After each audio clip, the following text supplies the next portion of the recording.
জাতীয় বিপ্লব ও সংহতি দিবস আজ। বন্দি দশা থেকে মুক্ত হন জিয়াউর রহমান। দেশে প্রতিষ্ঠা পায় বহুদলীয় গণতন্ত্র।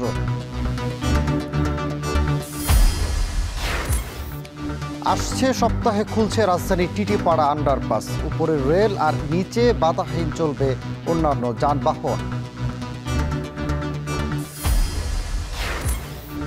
দুধের দাম না বাড়ায় লোকসানে সিরাজগঞ্জের দুগ্ধ খামারিরা। মিল্ক ফিটার সংগ্রহ কমেছে সক্ষমতার প্রায় ৮০%। আন্তর্জাতিক ফুটবল ম্যাচে জাতীয় স্টেডিয়ামের মার্কেট বন্ধ থাকলেও আর্চারির নিরাপত্তায় নীরব এনএসসি। দোকান বন্ধে ক্ষুব্ধ ব্যবসায়ীরা। এবং স্বর্ণের খনি যেন কাল হলো সুদানের। বৈশ্বিক ষড়যন্ত্রের শিকার লাখো মানুষ। আরব আমিরাতের দিকে অভিযোগের তীর।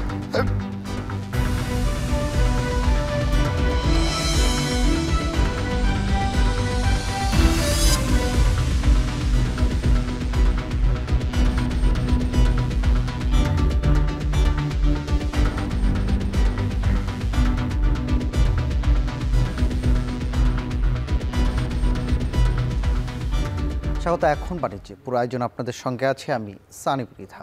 আজ ৭ নভেম্বর সিপাহী জনতার অভ্যুত্থান দিবস। ১৯৭৫ সালের এই দিনে শাসকের শৃঙ্খল ভেঙে বন্দি দশা থেকে মুক্ত হন মেজর জেনারেল জিয়াউর রহমান। আর সেই মুক্তির মধ্য দিয়ে গণতন্ত্রের নতুন পথে নামে বাংলাদেশ। গৌরব গাথা দিনটি থেকে শিক্ষা নিয়ে গণতন্ত্রের পথে বিপ্লব ও সংহতিকে উজ্জীবিত রাখার প্রত্যয় বিএনপির নেতাকর্মীদের। আরও জানাচ্ছেন সিফাত শাহরিয়ার। ৭৪-এর দুর্ভিক্ষ, ১৫ আগস্ট পরবর্তী অনিশ্চিত গন্তব্য, রক্ষী বাহিনীর দমন পীড়ন ও ৩ নভেম্বরের অভ্যুত্থান পরবর্তী এদেশের এক অনিবার্য বাস্তবতা ৭ নভেম্বর ১৯৭৫। স্বাধীনতা পরবর্তী সিপাহী জনতার প্রথম অলিখিত ঐক্য, মিলিত প্রচেষ্টায় বন্দিদশা থেকে মুক্ত হন জিয়াউর রহমান। যে ধারায় স্বাধীন বাংলাদেশে প্রতিষ্ঠা পায় বহুদলীয় গণতন্ত্র ও জন্ম হয় বিএনপির।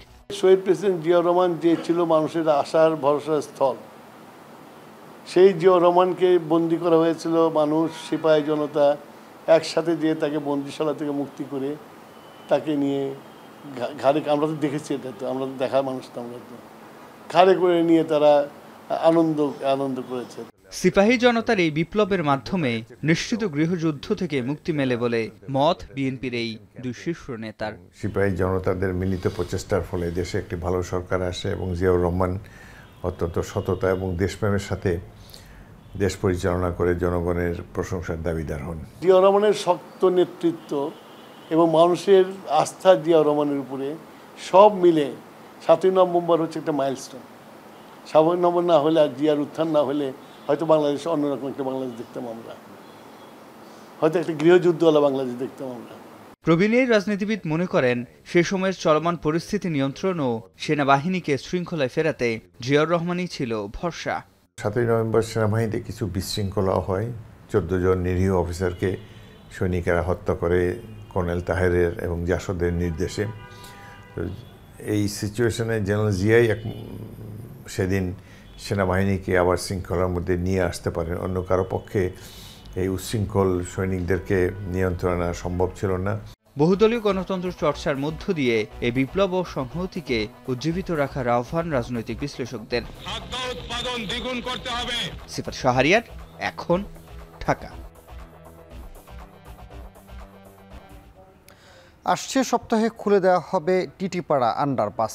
প্রায় ২ বছরের চরম দুর্ভোগ আর ট্রেন এলেই রেল ক্রসিংয়ের ঘন্টার পর ঘন্টা সময় নষ্টের অবসান হতে যাচ্ছে। যদিও কমলাপুরমুখী রাস্তার উপর মেট্রো রেল স্টেশন নির্মাণের কাজ চলতে থাকায় এই আন্ডারপাসের পুরোপুরি সুফল পেতে সময় লাগবে। বিস্তারিত গালিব ইবনে রিয়াজের প্রতিবেদনে। একপাশে অতীশ দীপঙ্কর সড়ক আর আরেক পাশে কমলাপুর আউটার সার্কুলার রোড।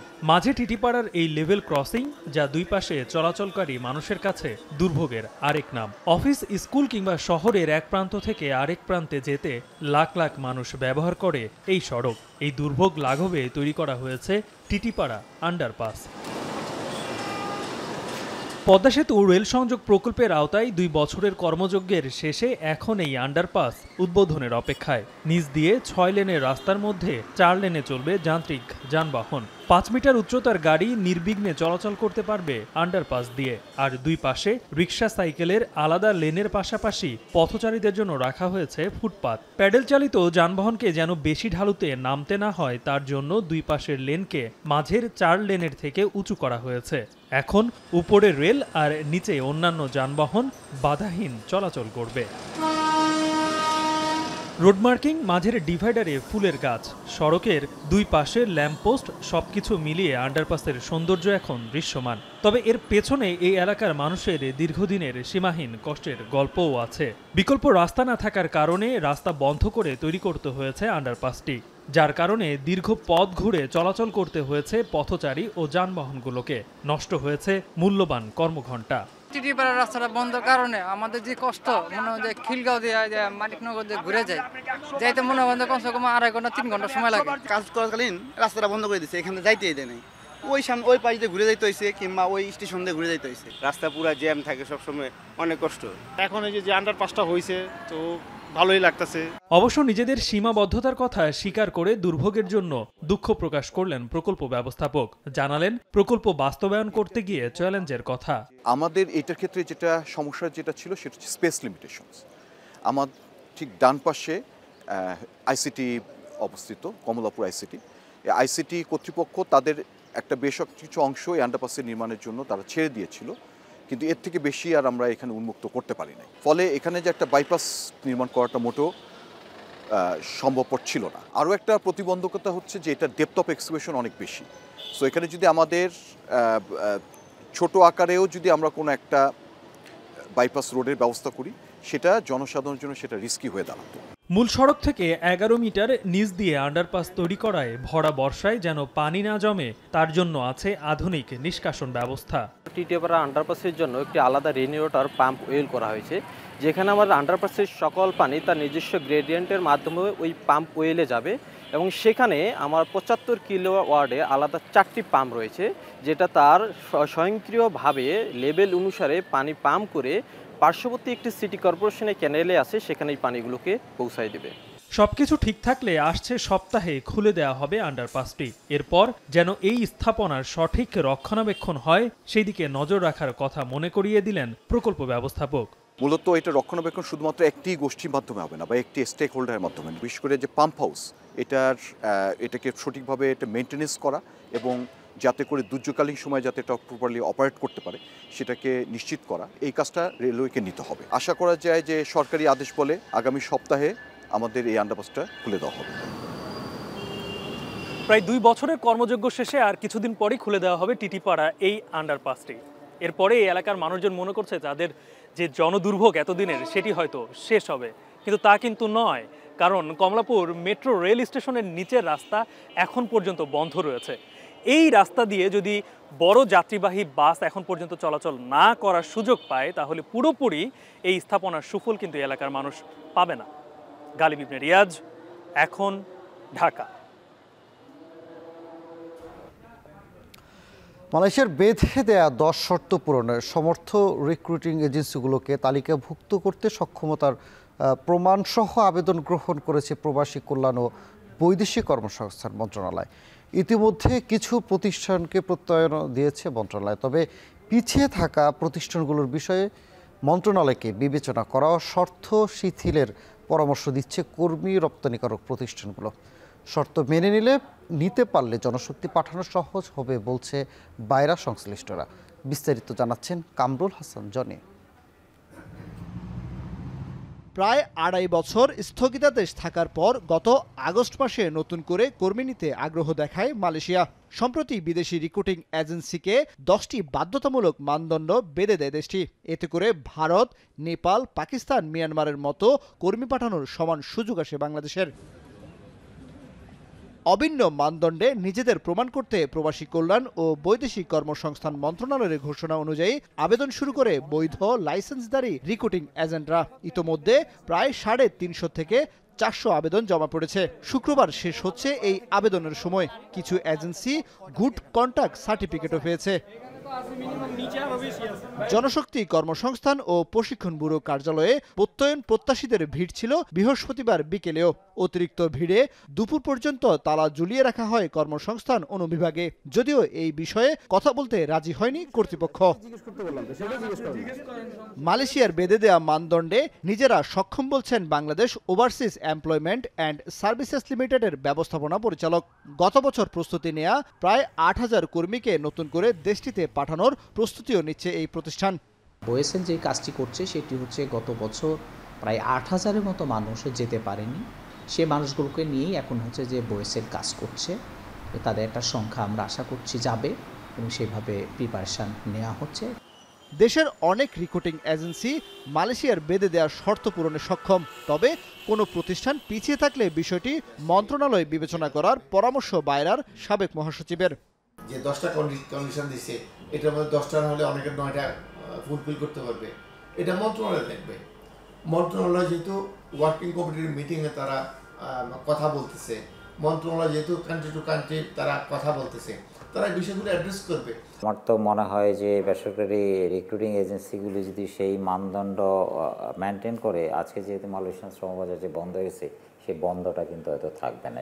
মালয়েশিয়ায় কর্মী পাঠানোর শর্ত অনুযায়ী বেসরকারি রিক্রুটিং এজেন্টের ক্ষেত্রে লাইসেন্স পাওয়ার পর ন্যূনতম 5 বছরের পরিচালনার অভিজ্ঞতা কিংবা 10,000 বর্গফুট আয়তন বিশিষ্ট স্থায়ী অফিস, অবকাঠামোগত সুবিধা আদৌ কতটি রিক্রুটিং এজেন্সি দেখাতে পারবে কিংবা নিজেদের সক্ষমতা যাচাইয়ের পরীক্ষায় উত্তীর্ণ হতে পারবে, সেটি এখন বড় প্রশ্ন।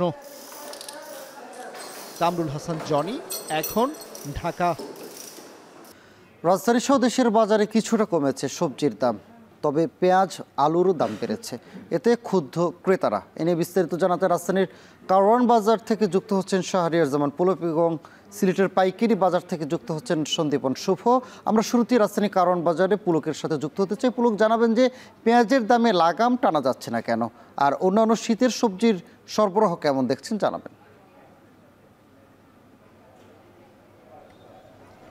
সানি, শীতের আগমনী বার্তায় যে ধরনের সবজিগুলো বাজারে উঠত, সেই সবজির বাজারে কিন্তু এখন মোটামুটি দাম কমে এসেছে।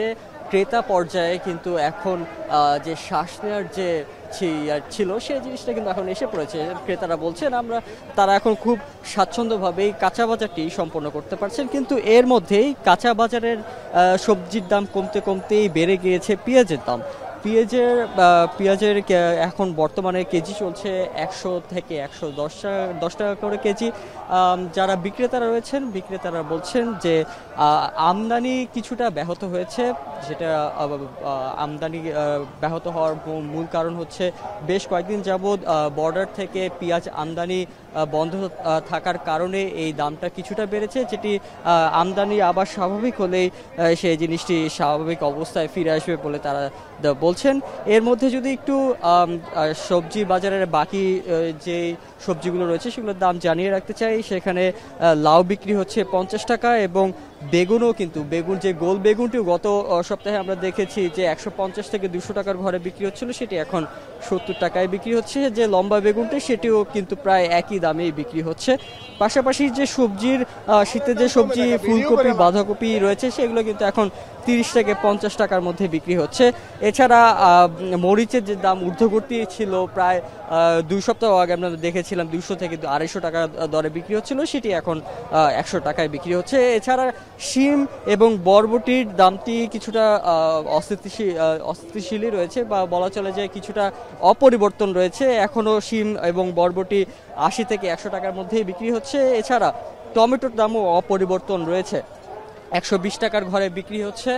তো এই সবজির বাজার নিয়ে এখনো পর্যন্ত কোনো ক্রেতাদের আমরা এখনো পর্যন্ত নাখোশ দেখিনি। তারা বলছেন যে এই যে শীতের বাজারের যে বর্তমান সবজির পরিস্থিতি, সেই সবজির পরিস্থিতি এইভাবে চলতে থাকলে তাদের যে ভোক্তা পর্যায়ে যে সমস্যাটি থাকতো সেটি নিরসনে তাদের জন্য সুবিধা হবে এবং মূলত যেই তারা ধন্যবাদ জানাচ্ছেন ভোক্তা অধিকার অধিদপ্তরকে। তারা বলছেন যে বাজার রেগুলার মনিটরিং করার কারণেই কিন্তু এই শীতের সবজির দাম হাতে নাগালে চলে এসেছে। এছাড়াও বিক্রেতারা যারা রয়েছেন তারা বলছেন আগামীতে শীত আরও বাড়লে তখন আরও সবজির দাম আরও কমবে। সানি, এই ছিল আমার কাছে কারণ বাজার থেকে সর্বশেষ। এবার নিত্যপণ্যর দরদাম জানতে সিলেটে আছেন সহকর্মী সন্দীপন শুভ। শুভর কাছে যেতে চাই। শুভ, জানাবেন যে সিলেটের বাজারে আলু পেঁয়াজের দাম কেমন আর সবজির দরদাম কেমন?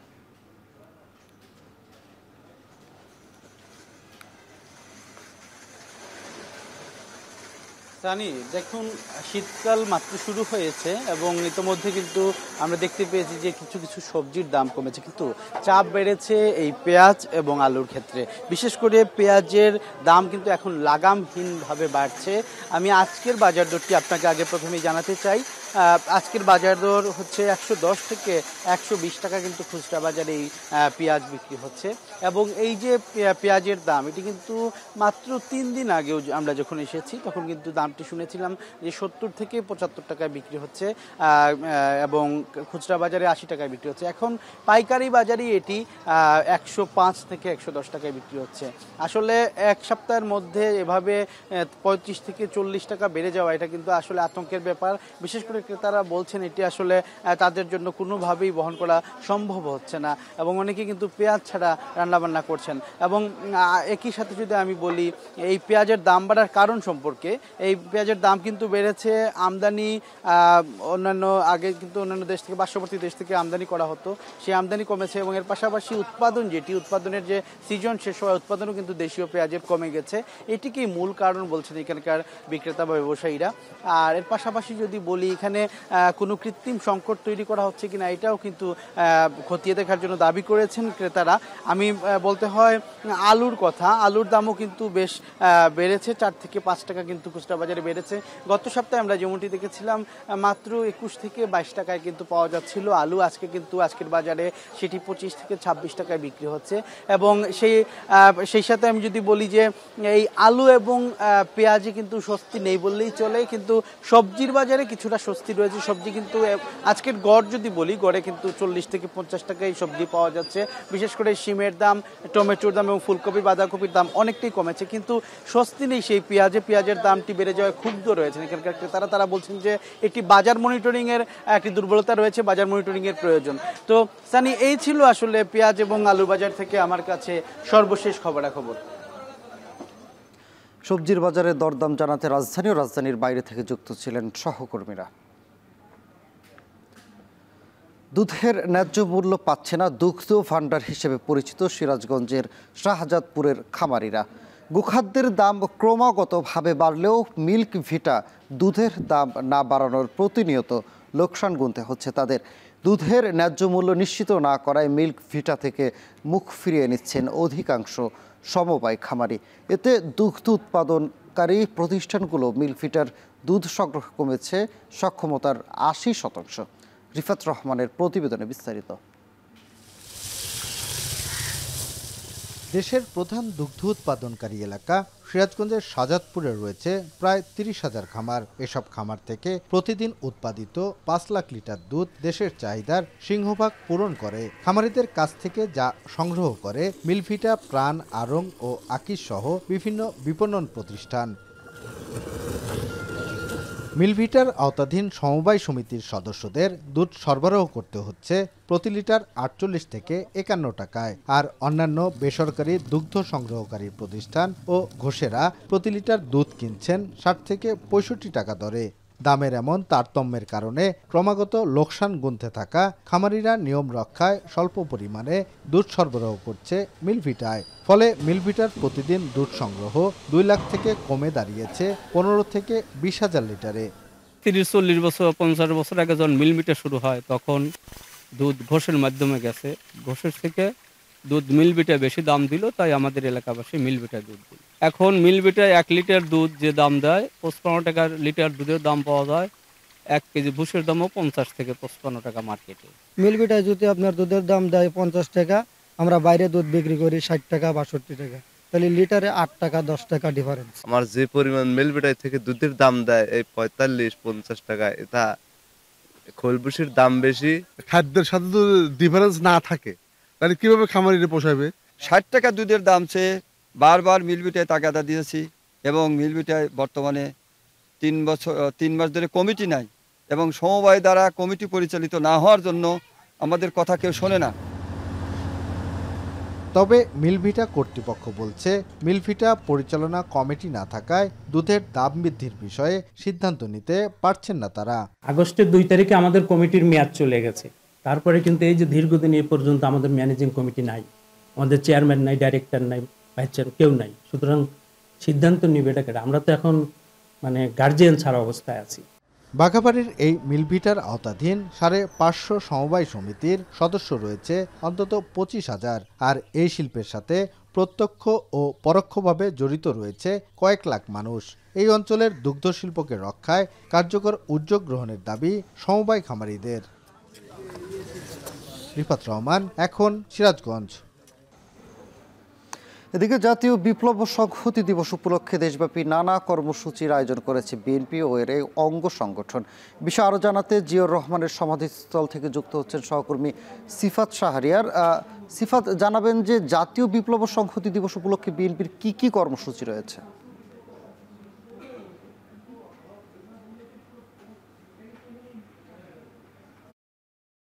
আপনি দেখতেই পাচ্ছেন সেক্ষেত্রে আজকের যে বিপ্লব ও গণসংহতি দিবস উপলক্ষে বিএনপি সারা দেশব্যাপী যেই কর্মসূচি গ্রহণ করেছে, এই মুহূর্তে আমরা যেটি দেখতে পাচ্ছি স্থায়ী কমিটির যারা সদস্য রয়েছেন এবং বিএনপি মহাসচিব যে ফখরুল ইসলাম আলমগীর তিনিও এসেছেন, তারা এখানে দোয়া পাঠ করছেন এবং আমরা যেটি দেখছি ওলামা দলের নেতৃত্বে দোয়া পরিচালিত হচ্ছে এখানে। এবং সেক্ষেত্রে এখানে স্থায়ী কমিটির যারা সদস্য আমরা দেখছি বাবু গয়েশ্বরচন্দ্র রায়, খন্দকার মোশাররফ হোসেন, নজরুল ইসলাম খান, মির্জা আব্বাস, সালাউদ্দিন আহমেদ, তারপর আমরা নিচের পদে যাদেরকে দেখছি আমানুল্লাহ আমান সহ কেন্দ্রীয় যে নেতৃবৃন্দ তারা এখানে দোয়া পাঠ করছেন। এবং 1975-এর এই 7ই নভেম্বর যে সিপাহী জনতার যে একটি ঐক্য দেখা যায় এবং সিপাহী জনতার বিপ্লবের মধ্য দিয়ে বিএনপির যে প্রতিষ্ঠাতা শহীদ প্রেসিডেন্ট জিয়াউর রহমান তিনি মুক্ত হন এবং তার পরবর্তীতে এই যে বহুদলীয় গণতন্ত্র এবং বহুদলীয় গণতন্ত্র পরবর্তীতে বিএনপির যে জন্ম, সেটি কিন্তু এই যে 7ই নভেম্বরের পর থেকে সেটি কিন্তু সে ধারাবাহিকতা, সেটি তার যে জন্ম সেটি কিন্তু আমরা দেখেছি। ফুল দিয়ে শ্রদ্ধা জানানো হচ্ছে জিয়াউর রহমানের সমাধিতে এবং এই শ্রদ্ধা নিবেদনে পর্যায়ক্রমে আমরা যেটি দেখেছি কিছুক্ষণ আগে বিএনপি মহাসচিব সহ স্থায়ী কমিটির সদস্যরা শ্রদ্ধা জানিয়েছেন। এই মুহূর্তে শ্রদ্ধা জানাচ্ছেন ঢাকা মহানগর দক্ষিণ এবং তারপরে রয়েছে ঢাকা মহানগর উত্তর। ঢাকা মহানগর দক্ষিণের পক্ষ থেকে বা সদস্য সচিব এবং আহ্বায়ক তারা শ্রদ্ধা জানিয়েছেন।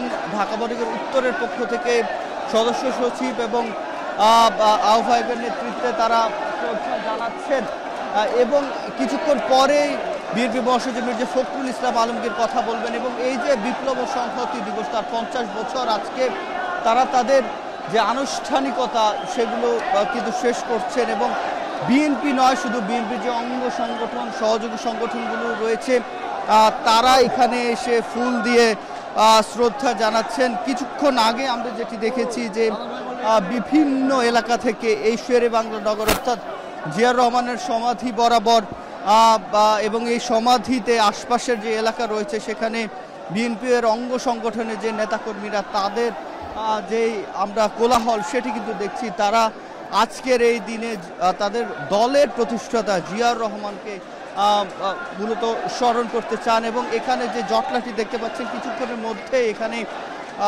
বিএনপি মহাসচিব সহ অন্যান্য যারা কেন্দ্রীয় নেতৃবৃন্দ রয়েছে তারা কথা বলার কথা রয়েছে, যার জন্য আসলে গণমাধ্যম কর্মীদের যে প্রস্তুতি এবং এই যে বিপ্লব ও সংহতি দিবস এখানে বিএনপি যারা কেন্দ্রীয় নেতা রয়েছে স্থায়ী কমিটির যারা সদস্য রয়েছেন তারা যেটি বলছেন এই বিপ্লব ও সংহতি দিবস যদি না হতো অর্থাৎ 7ই নভেম্বর যদি জিয়াউর রহমানের মুক্তি না পেত জিয়াউর রহমান এবং সেখানে যদি সিপাহী জনতার যে বিপ্লব সেটি না করতো তাহলে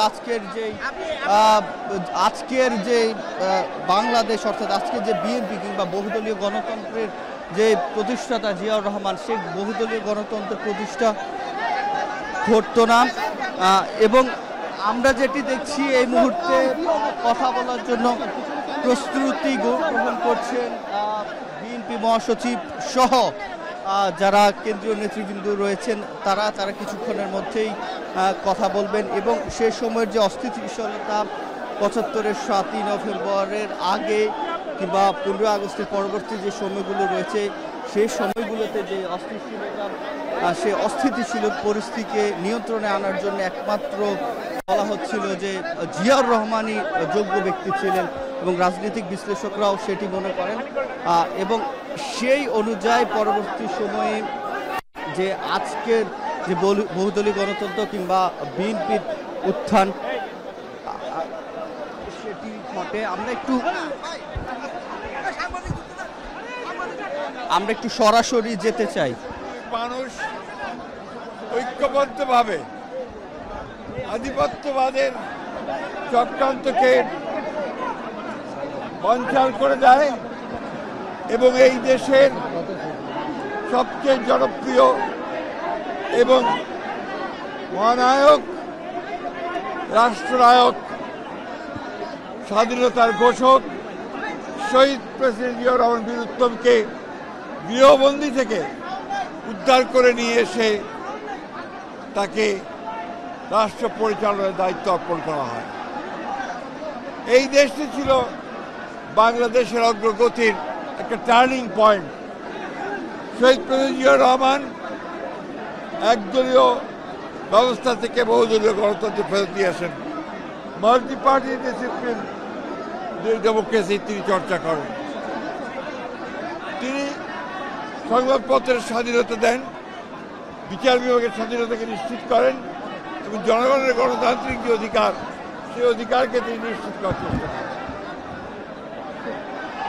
তার পরিচালনার, রাষ্ট্র পরিচালনার মাত্র 4 বছর মধ্যে তিনি বাংলাদেশে একদিকে রাষ্ট্র ব্যবস্থার ও রাজনৈতিক ব্যবস্থা, অন্যদিকে অর্থনৈতিক ব্যবস্থার আমূল সংস্কার সাধন করেন এবং একদলীয় বাকশাল থেকে তিনি বহুদলীয় গণতন্ত্রে নিয়ে আসেন এবং সংবাদপত্রের স্বাধীনতাকে তিনি নিশ্চিত করেন। যেখানে মাত্র 4টি সংবাদপত্র ছিল সেটাকে তিনি উন্মুক্ত করে দেন। অন্যদিকে বিচার বিভাগের স্বাধীনতাকে নিশ্চিত করেন, জুডিশিয়াল কাউন্সিল গঠন করেন এবং একই সঙ্গে অর্থনীতিতে মুক্ত বাজার অর্থনীতি চালু করেন। এই হয়েছিল শুরু বাংলাদেশের অগ্রযাত্রা। বাংলাদেশকে একটা সমৃদ্ধ, সুখী, গণতান্ত্রিক রাষ্ট্র হিসেবে নির্মাণ করার জন্য শহীদ জিয়াউর রহমান যে ভিত্তি স্থাপন করেছিলেন, সেই ভিত্তি পরবর্তীকালে বাংলাদেশের সামনের দিকে এগিয়ে নিয়ে যায়। আজকে গার্মেন্টস আমরা ফ্যাক্টরি থেকে আরএনজি সেক্টর থেকে যে অর্থ আমরা আয় করি, একই সঙ্গে বিদেশে আমাদের শ্রমিক ভাইয়েরা কাজ করে যে রেমিটেন্স নিয়ে আসে, তারও ভিত্তি করেছিল শহীদ প্রেসিডেন্ট জিয়াউর রহমান। অর্থাৎ এই ফলজন্মা মহাপুরুষ তিনি বাংলাদেশের অগ্রগতির মূল ভিত্তি রচনা করে দিয়েছিলেন। সেই জন্যেই আজকের এই দিনটি শুধু বিএনপি নয়, বাংলাদেশের স্বাধীন চেতা মানুষের কাছে, গণতন্ত্রকামী মানুষের কাছে অত্যন্ত একটা গুরুত্বপূর্ণ দিন। তা আজকে যখন বাংলাদেশে বিভিন্ন রকম এই গণঅভ্যুত্থানের পরে যখন বিভিন্ন রকমভাবে একটা প্রচেষ্টা চক্রান্ত চলছে যে গণতন্ত্রকে আবার ধ্বংস করার জন্য, সেই মুহূর্তে এই 7ই নভেম্বর বিপ্লব ও সংহতি দিবস আমাদেরকে সেই পথেই যেতে অনুপ্রাণিত করে, যে পথে সত্যিকার অর্থেই আমরা বাংলাদেশে গণতান্ত্রিক রাষ্ট্র নির্মাণ করতে পারবো, একটা সমৃদ্ধ রাষ্ট্র নির্মাণ করতে পারবো, জনগণের ভোটের অধিকারকে নিশ্চিত করতে পারবো, বিচারের অধিকারকে নিশ্চিত করতে পারবো।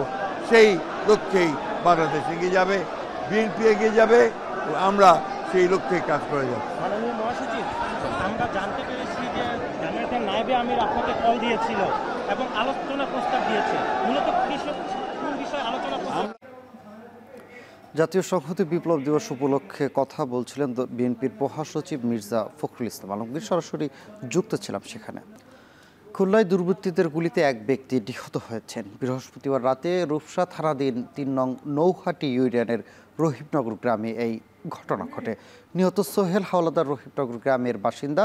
পুলিশ জানায় বৃহস্পতিবার রাতে রহিমনগর গ্রামের একটি মাঠে এক ব্যক্তিকে গুলি করে ফেলে রেখে যায় অজ্ঞাত দুর্বৃত্তরা। স্থানীয়রা মরদেহ দেখতে পেয়ে খবর দিলে ঘটনাস্থলে পৌঁছে মরদেহটি উদ্ধার করে পুলিশ। স্থানীয়রা জানায় এলাকায় আধিপত্য বিস্তারকে কেন্দ্র করে এই হত্যাকাণ্ড ঘটতে পারে। ঘটনার রহস্য উদ্ঘাটন এবং জড়িতদের শনাক্তে সচেষ্ট রয়েছে পুলিশ। ভারতের আগ্রাসী নীতির প্রতিবাদে 4 দাবিতে 48 ঘন্টার লং মার্চ কর্মসূচি ঘোষণা করেছে আইনজীবীদের সংগঠন ভয়েস অব লয়ার্স বাংলাদেশ। শুক্রবার সকালে জাতীয় প্রেস ক্লাবের সামনে সংক্ষিপ্ত এক সমাবেশ শেষে লং মার্চ যাত্রা শুরু করে সংগঠনটি।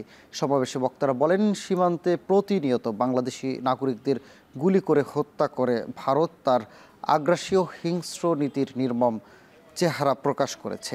এছাড়া পার্বত্য চট্টগ্রামে সশস্ত্র গোষ্ঠীকে উস্কে দিয়ে বাংলাদেশকে অস্থিতিশীল করার চেষ্টা চালাচ্ছে দেশটি। বক্তারা আরও বলেন, একটি স্বাধীন রাষ্ট্র হিসেবে বাংলাদেশকে দুর্বল করার এই কৃত্রিম আগ্রাসী নীতির বিরুদ্ধে দলমত নির্বিশেষে জাতীয় ঐক্য গড়ে তুলতে হবে। 48 ঘন্টার এই লং মার্চ সুপ্রিম কোর্ট প্রাঙ্গণ থেকে শুরু করে গাজীপুর, টাঙ্গাইল, সিরাজগঞ্জ, নাটোর, রাজশাহী ও চাঁপাই নবাবগঞ্জ হয়ে সোনা মসজিদ সীমান্তে কর্মসূচির সমাপ্তি হবে।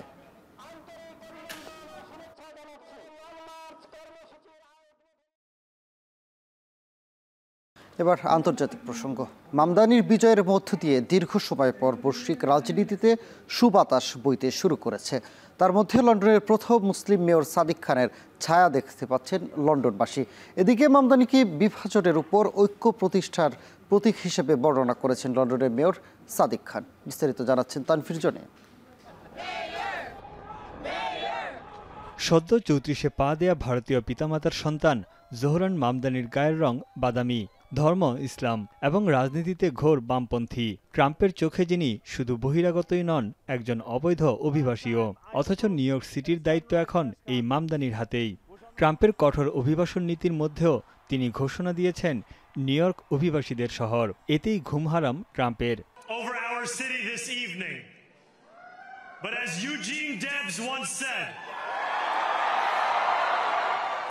নিউ ইয়র্ক শহরের উন্নয়নে মামদানির ভূমিকা নিয়ে এবার প্রশ্ন তুলেছেন মার্কিন প্রেসিডেন্ট।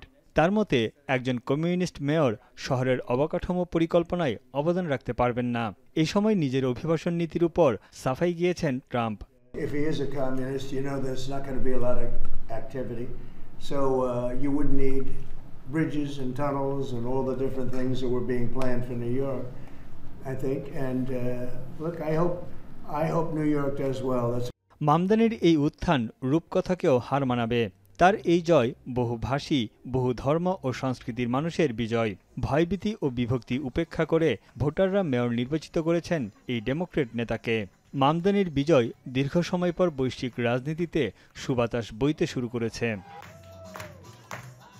2016 সালে লন্ডনের প্রথম মুসলিম মেয়র হিসেবে নির্বাচিত হন সাদিক খান।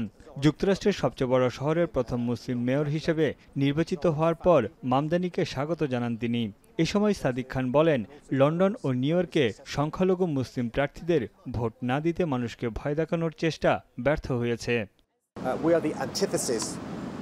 Of everything that Donald Trump is about, and you can see why President Donald Trump hates London, hates New York, and hates the fact that Londoners, like New Yorkers. এদিকে যুক্তরাজ্যের রাজনীতিবিদ থেকে শুরু করে সাধারণ মানুষ জোহরান মামদানির জয়কে আশার আলো হিসেবে দেখছেন। লন্ডনবাসীর প্রত্যাশা, মুসলিম মেয়র মামদানির হাত ধরেই পরিবর্তন আসবে নিউ ইয়র্ক শহরের। তার মধ্যে লন্ডনের মেয়র সাদিক খানের ছায়া দেখছেন তারা। First piece of good news politically anywhere in a while, I think.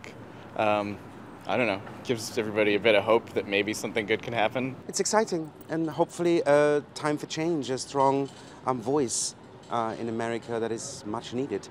I think the rich and the powerful have got plenty of representation, so Yeah, it's good to see someone who's supporting. He's very young, so it's definitely a shift in the younger and better direction.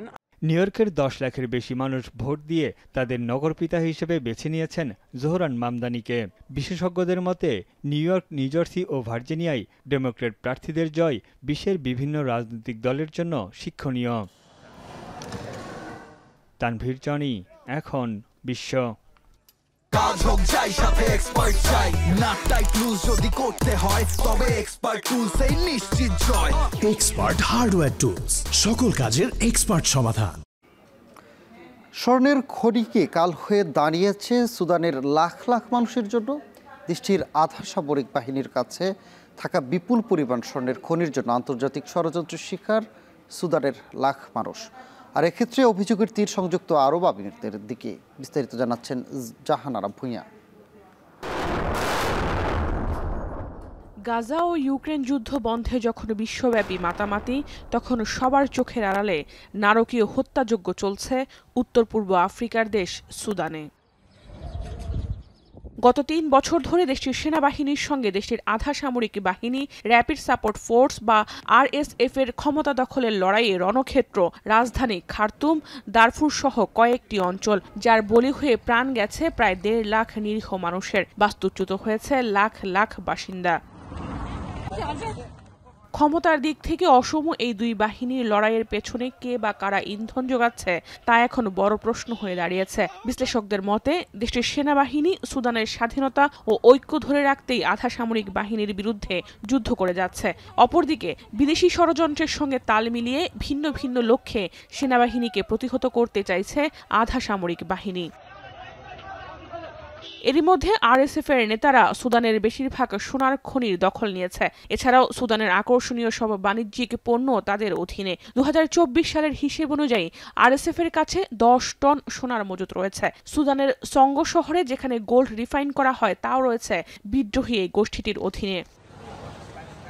এদিকে স্বর্ণের শহর দুবাইয়ের বেশিরভাগ শোনা যায় আফ্রিকার বিভিন্ন দেশ থেকে। মূলত RSF এর অধীনে থাকা বিপুল স্বর্ণের খনির জন্যই সংযুক্ত আরব আমিরাত তাদেরকে অস্ত্র, গোলাবারুদ সহ আর্থিক যোগান দিচ্ছে বলে অভিযোগ রয়েছে, যার মধ্যে রয়েছে আর্টিলারি শেল ও বিভিন্ন ধরনের ড্রোন, যেগুলো সাম্প্রতিক সময়ে হামলায় ব্যবহার করছে বিদ্রোহী গোষ্ঠীটি।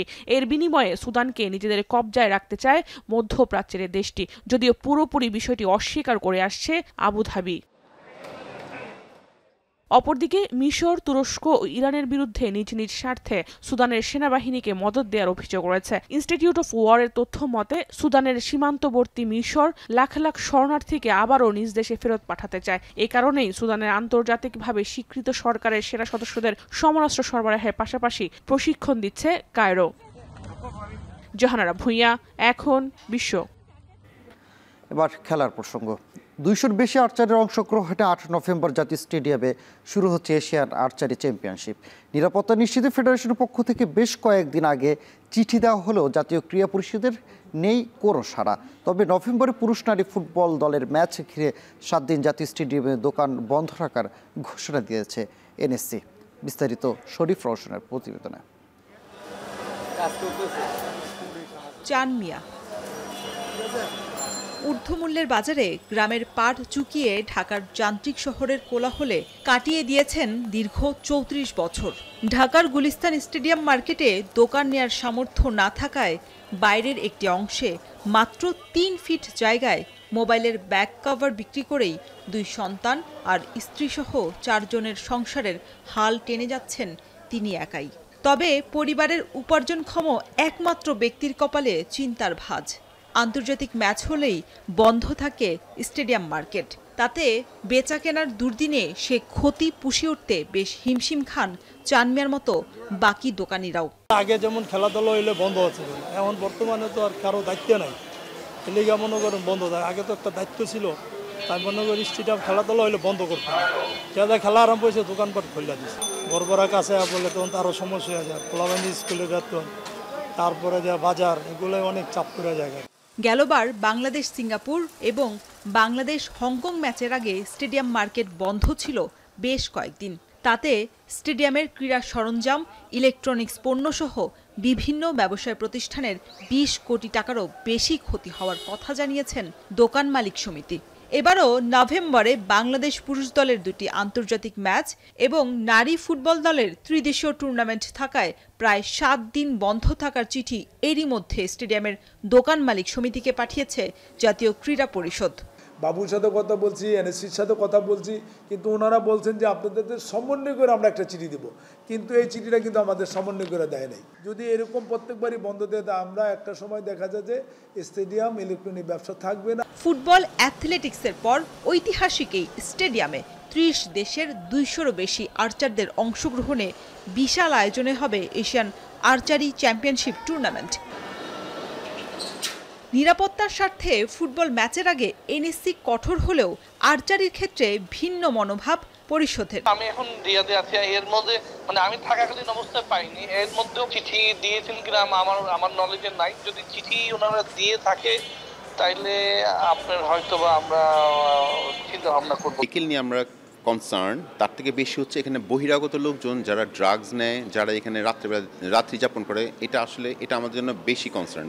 ৯ নভেম্বর থেকে শুরু হওয়া টুর্নামেন্টের মূল আনুষ্ঠানিকতায় দর্শক প্রবেশে টিকিট ব্যবস্থা না থাকলেও নিরাপত্তার স্বার্থে করতে হবে রেজিস্ট্রেশন। শরীফ রওশন, এখন, ঢাকা। এই ছিল এখন বাণিজ্য। এখন এতক্ষণ সঙ্গে থাকার জন্য ধন্যবাদ।